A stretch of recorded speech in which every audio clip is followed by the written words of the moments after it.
What's up, guys? I just wanted to make a quick video about I want to say between 96 and 98 Dodge Cummins 25 or 3500. I think specifically two-wheel drive.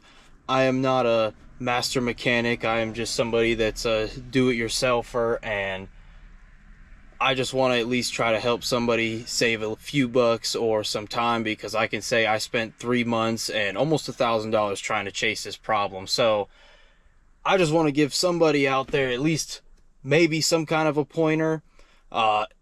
If you're driving down the road and your RPM gauge all of a sudden is jumpy and it feels like it's jumping in and out of overdrive, or it just won't go into overdrive because the RPM gauge is jumping, there's a few things you can look for. They say the engine speed sensor, I replaced that, still didn't fix the problem. I actually changed it twice. The wiring harness, your grounds, which I will show you here in a minute, those are also very important, and I had to reroute all of my grounds, which I don't think I needed to, but like I said, I was chasing this problem for 3 months, so I just wanted to try everything I could. They say problems with transmission, the wiring going to it. I'll show you all those little spots you can look for, but there's one spot that nobody else talked about really, and actually only one person in a random YouTube video talked about.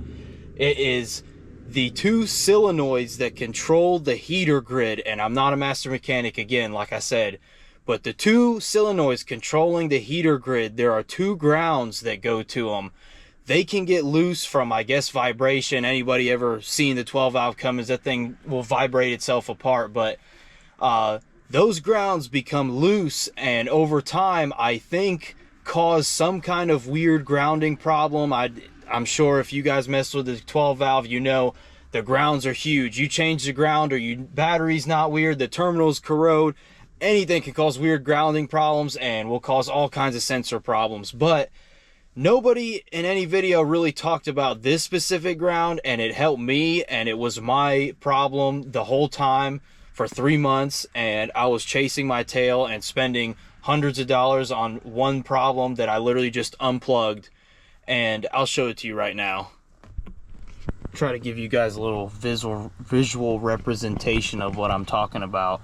But the RPM gauge will be like cruising about 1500, all of a sudden it'll jump, or it'll fall, or something will happen to it, and it'll kick into third gear, and for some reason it will not stop as long as that RPM gauge is jumping even just slightly. If it's just slightly moving, it will just keep you out of overdrive. And the overdrive in these trucks are controlled only by electronics. The first 3 gears, as far as I know, are controlled by hydraulics inside the transmission valve body, and 4th gear is controlled all by wiring. So it can be really tricky if 4th gear goes out or overdrive starts acting funky. It can be mechanical, can be transmission. Dodge is horrible with their transmission, so that could be the reason.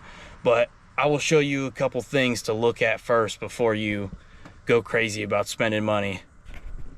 Some people say to check for the brake pedal switch for the brake lights, because that can also cause it to, if the brake lights are being pushed, it can for some reason cause it to drop out. I don't know, never really noticed it with mine. But if your brake lights come on while you're driving down the road, or while you're just sitting still, then you may need to adjust it. And there's videos of showing how you can actually reset the old one you have. There's a couple videos out there showing, but if not, I can show a video if anybody ever wants to see. But here's the other things. Check and clean this plug right here that goes into the transmission, because that's all the wires that control everything inside it. The other thing people say to check for is the engine speed sensor down there.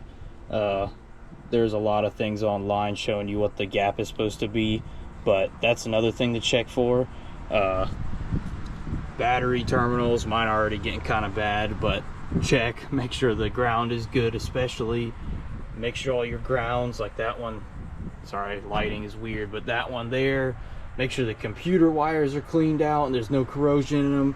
These wires are good. Check all your grounds, check these harnesses. But what was my problem was I'm trying to get in here you can see the solenoids right there.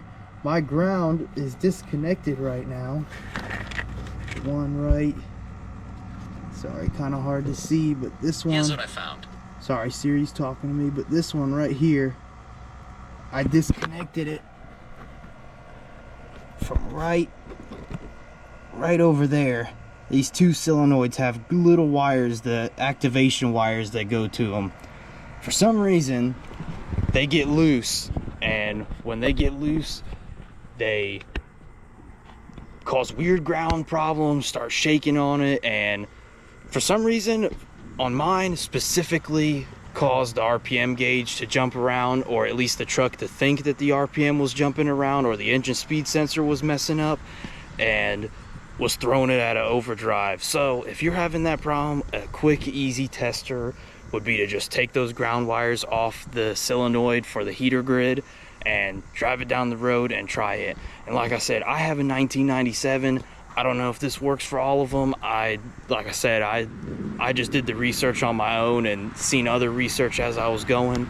But if this video can at least help a couple people try to pinpoint what the problem may be, if you have any other questions, I can try to answer them. I messed around a lot with this truck. Oh, one other thing I want to show you. This is the horrific ground cable I had to make because I thought it was somewhere in the wiring harness, and I opened up the entire harness. So don't be me. Try a couple easy things first, and if you need more detail on how to try these things, I can make videos and reply to comments. But as always, thanks for watching, and I hope this can help somebody.